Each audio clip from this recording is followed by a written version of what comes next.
आज हम लोग जो पढ़ना चाह रहे हैं वो मोल कॉन्सेप्ट को लेकर स्टडी करना चाह रहे हैं।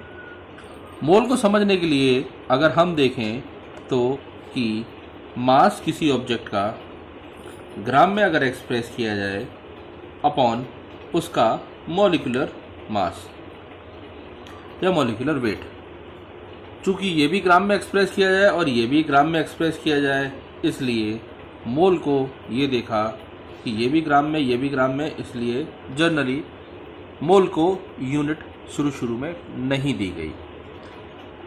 वैज्ञानिकों ने देखा कि इसको कैलकुलेट करने के लिए हम लोग अगर बात करते हैं तो एक एवोगैड्रो नामक साइंटिस्ट थे, एवोगैड्रो,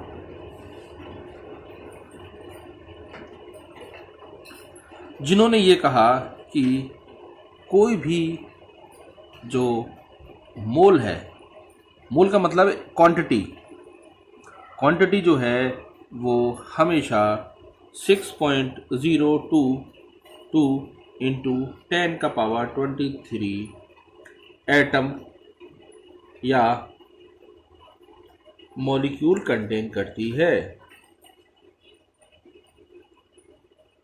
इसका मतलब अगर हम समझना चाहें, प्रैक्टिकली देखें, तो एवोगैड्रो ने कहा था कि एक मोल किसी भी सब्सटेंस का इतने एटम या मॉलिक्यूल्स कंटेन करेगा।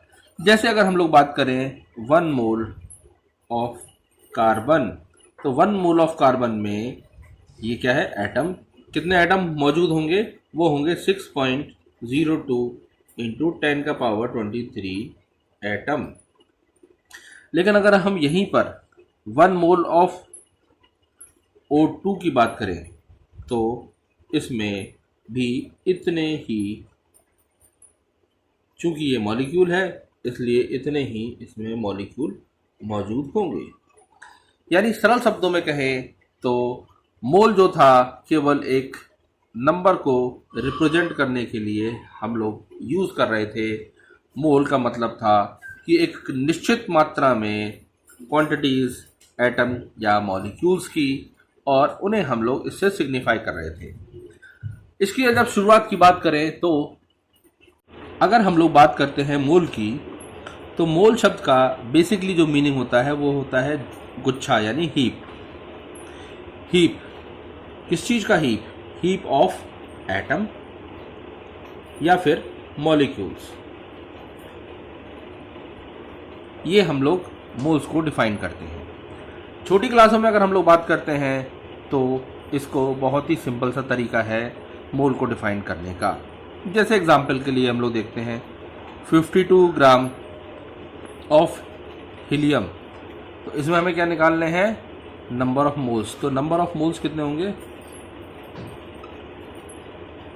नंबर ऑफ मोल्स के लिए अगर हम लोग देखें, मास इन ग्राम अपॉन मॉलिक्यूलर मास। अब हम लोग जानते हैं कि हीलियम का मॉलिक्यूलर मास कितना होता है, 4, और इसका क्वांटिटी कितनी है इस समय, 52। तो अगर हम लोग इसे रिप्रेजेंट करेंगे मोल्स में तो हम ये कहेंगे कि इसमें 13 मोल्स होते हैं। एक सिंपल सा तरीका था। लेकिन अगर हम लोग यहीं पे देखें तो मोल्स को हम लोग एक और तरीके से डिफाइन कर सकते हैं।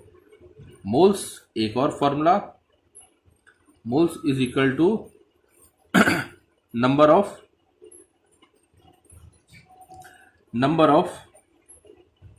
एटम्स और molecules divided by Avogadro's number.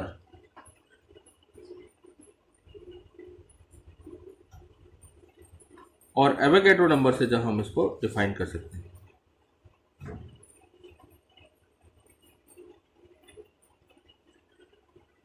अब अगर हमसे क्वेश्चन में कहा जाए कि पता कीजिए कि 12.044 इंटू 10⁻23 एटम्स ऑफ हीलियम हैं, तो पता कीजिए कि उसमें कितने मोल्स होंगे।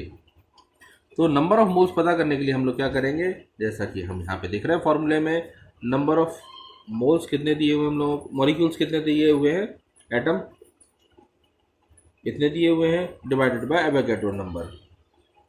तो अगर हम इसको सॉल्व करेंगे तो इस तरह हम लोगों को मोल्स की संख्या जो है वो 2 मिल जाएगी। तो मोल का एक फार्मूला ये है और एक फार्मूला हम लोगों ने ये पढ़ा। तो ये 2 बेसिक फार्मूले हैं जो हमको याद रखने हैं। अब हम लोग इसी को लेकर एक न्यूमेरिकल्स देखते हैं कि कैलकुलेट द मास ऑफ। तो इसमें हम लोग 4 पार्ट ले लेते हैं।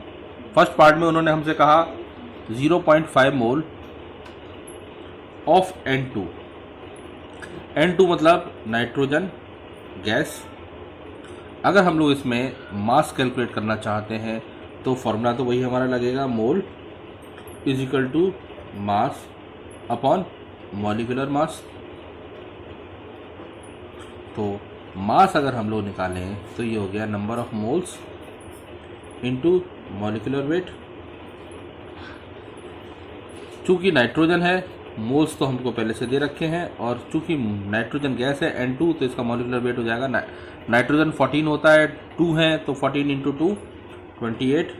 तो इस तरह हम लोगों को इसका वजन जो है वो मास जो है वो 14 ग्राम मिलता है। लेकिन अगर हम लोग इसी में देख लें, एक छोटा सा और एग्जांपल देखें, हम अगर यहीं पे लिखते 0.5 मोल ऑफ नाइट्रोजन एटम, हम यहाँ पर तो गैस मॉलिक्यूल लिए थे, ये मास मॉलिक्यूल का हो गया। लेकिन अगर हम यहाँ पर n एटम लेते, नाइट्रोजन के एटम्स की संख्या लेते, तो हम देखते फॉर्मूला तो सेम रखता, mass is equal to mole into molecular weight. और मोल की संख्या अगर हम लोग देखते तो चूंकि यहाँ पर ये भी 0.5 दी है, और मॉलिक्यूलर वेट की बात करते तो नाइट्रोजन एटम का मॉलिक्यूलर वेट जो है वो 14 होता है, और इस तरह ये हमको 7 ग्राम प्राप्त होगा। यानी कि अगर हम चाहें तो इससे आसानी से कैलकुलेट कर सकते हैं मास किसी भी एटम का या फिर मॉलिक्यूल का। लेकिन अगर हम इसकी जगह पे हमें इन्होंने अगर नंबर ऑफ मॉलिक्यूल्स दिए रहते तो हम मोल्स कैसे निकालते? Calculate the mass of 3.011 into 10 का पावर 23 एटम्स। बात फिर वही आती कि इसके सबसे पहले हम फॉर्मूला निकालते, तो इसमें हमें 2 फॉर्मूले यूज करने पड़ेंगे। एक मोल का हम लोगों ने पढ़ा था, मास जो हमें कैलकुलेट करना upon molecular weight into nitrogen atom molecular weight, और दूसरा था हमारा number of atoms upon Avogadro's number.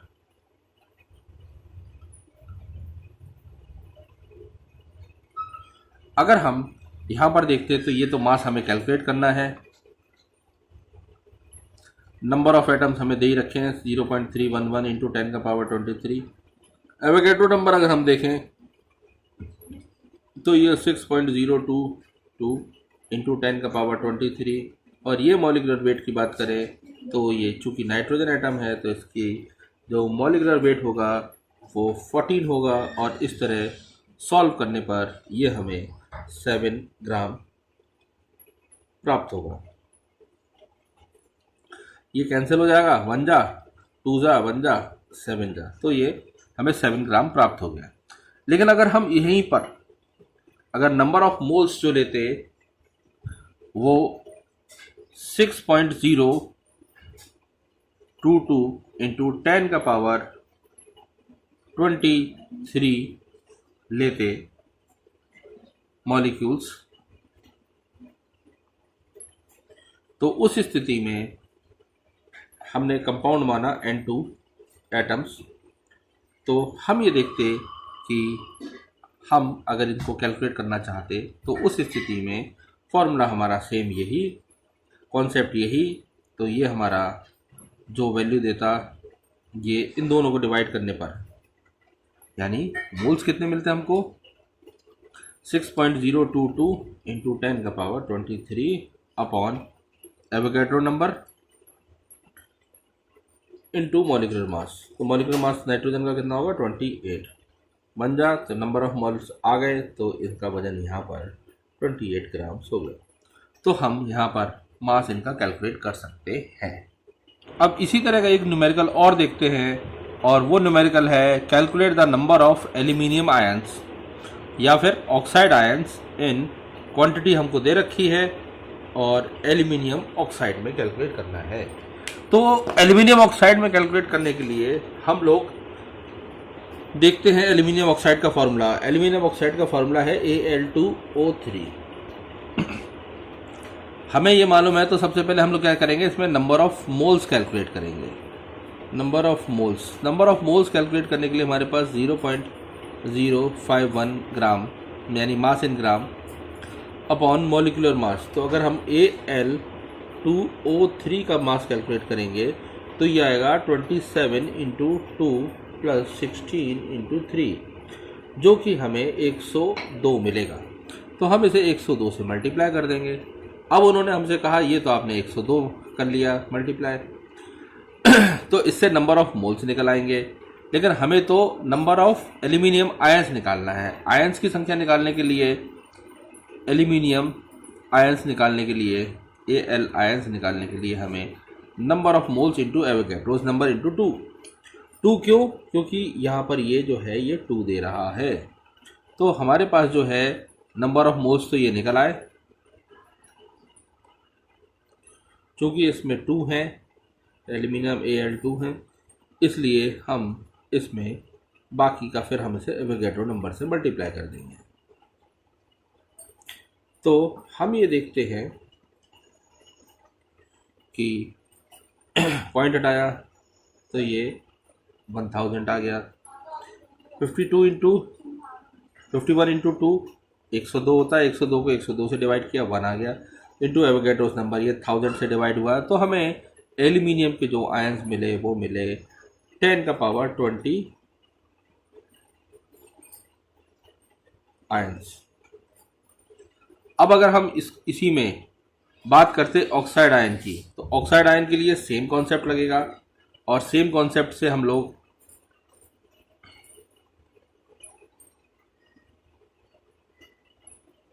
Oxide ion निकालने के लिए same number of moles calculate किए जाएंगे इंटू 3 इसलिए कि यहाँ पे ऑक्सीजन के 3 मॉलिक्यूल्स हैं, इंटू एवोगैड्रोस नंबर, और ये सॉल्व किया तो पॉइंट हटाया, तो पॉइंट हटाने पर ये 1000 यहाँ पे जुड़ जाएगा, 1 जा 2 जा, और अगर हम देखें ये 1.5, तो हमें ये मिल रहा है 1.5 × 6.022 × 10⁻20, और जब हम इसको मल्टीप्लाई करेंगे तो ये हमारा लगभग 9 × 10⁻20 ऑक्साइड के आयंस हमको इसमें प्राप्त होंगे। तो इस तरह हम लोग आसानी से मोल कॉन्सेप्ट को यूज़ करके किसी भी क्वांटिटी में एल्यूमिनियम आयंस या किसी भी कंपाउंड में मौजूद एलिमेंटों के आयंस की गणना भी कर सकते हैं। अब हम लोग एक इसी तरह का न्यूमेरिकल और देखते हैं। Calculate the total number of electrons in 1.6 gram of methane. Methane का अगर हम लोग फॉर्मूला देखें तो CH4 होता है, सरल शब्दों में कहें तो इसका मॉलिक्यूलर वेट जो है 12 + 4 यानी टोटल 16 होता है। तो 1 मोल ऑफ मीथेन जो है वो 16 ग्राम का होगा। 16 कैसे? 12 कार्बन और 4 हाइड्रोजन, सरल भाषा में कहें तो ये 16 ग्राम होगा। अब अगर हम लोग 1 मोल की बात करते हैं, लेकिन हमें तो इसमें कितना देखना है 1.6, तो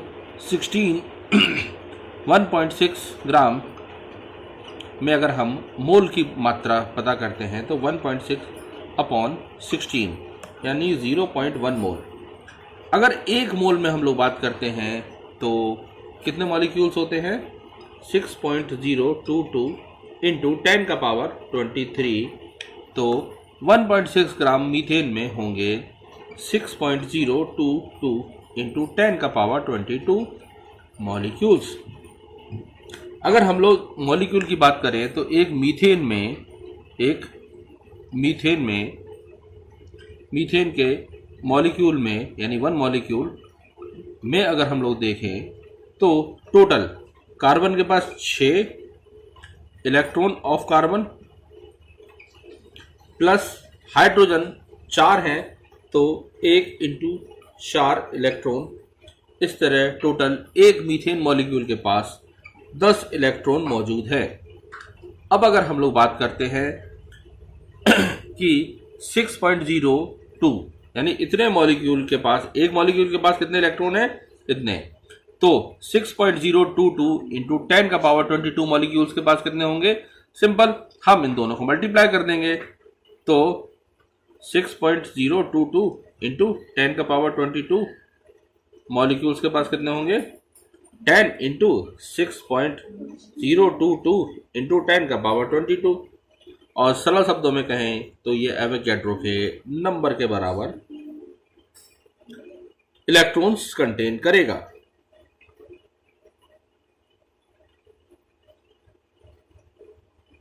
तो आई थिंक ये समझ में आया होगा। इसी सीरीज में अगला वीडियो में जो आपको बना के दूंगा उसमें मैं इसी को और डिटेल में डिस्कस करूंगा। Thank you.